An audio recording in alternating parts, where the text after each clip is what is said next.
when it's all red and big and all that stuff, then they use a different voice actor who just does that. You know that when it's the inside kind of sounding voice, that's a different actor. And he only does. I mean, he's only done it a couple times. So there've just been a few episodes where that you see that it go to that extreme. But no, I do the gravel, and they don't usually alter it. I just scream and scream and scream. Yeah, it's funny when I do the games. I do, I'll have to go back and forth from young to old to Nine-Tailed Fox Naruto. So it's like, it's a little schizophrenic. Hopefully they put them all together. The games are weird anyway because you're in there for so long, just by yourself, just making weird noises.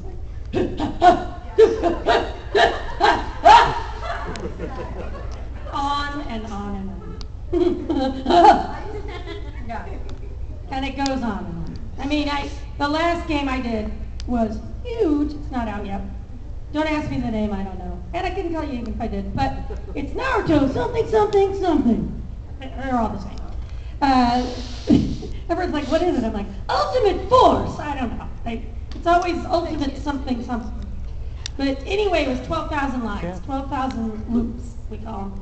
So 12,000 either lines or sounds or impacts or getting hit or jumping or flying or landing or stabbing or whatever. And it's page after page of that. And sometimes you don't know the context, and Mary Elizabeth, the director, will give me a lot of the direction. She'll be like, okay, well, in this part of the game, you're out on a prairie and there's a big guy attacking you, and you're going to attack him with a sword, so I think that's what this is, And then you kind of,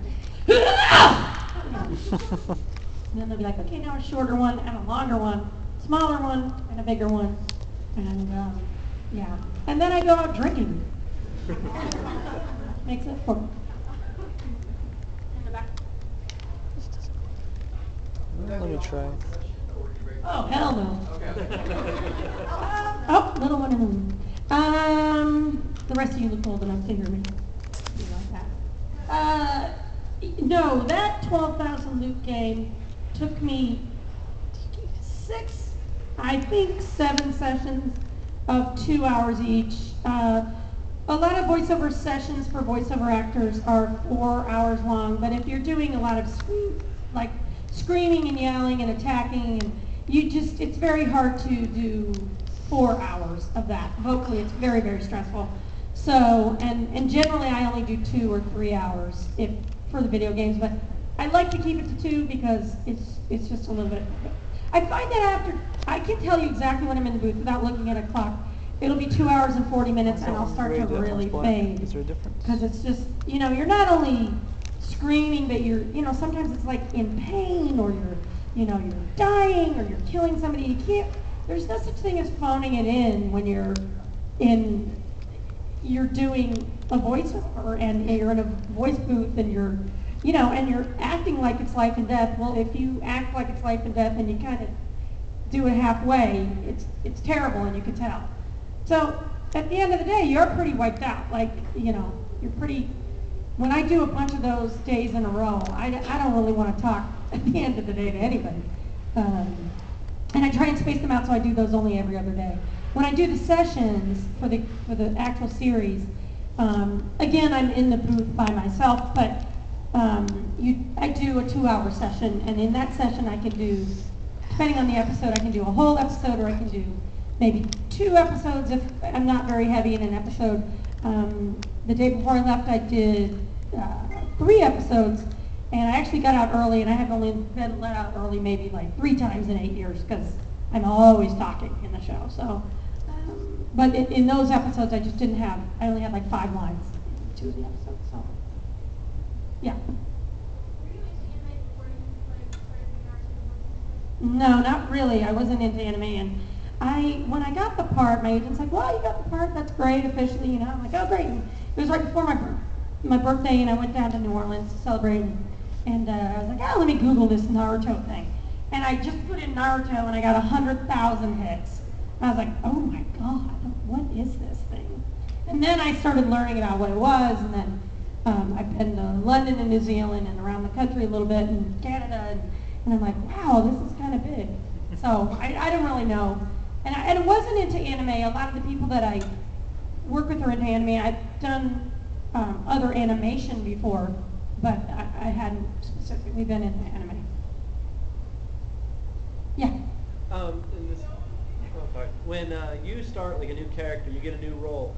Do you do a lot of research into like the story of the show, or do you, when you go in, the more just you do your lines and you know a little bit about your character, or do you make a or do voice actors in general make a habit of like learning about the show? Well, often there's not too much to learn. I'll give you an example. The email that I got today was from Nickelodeon for a new show.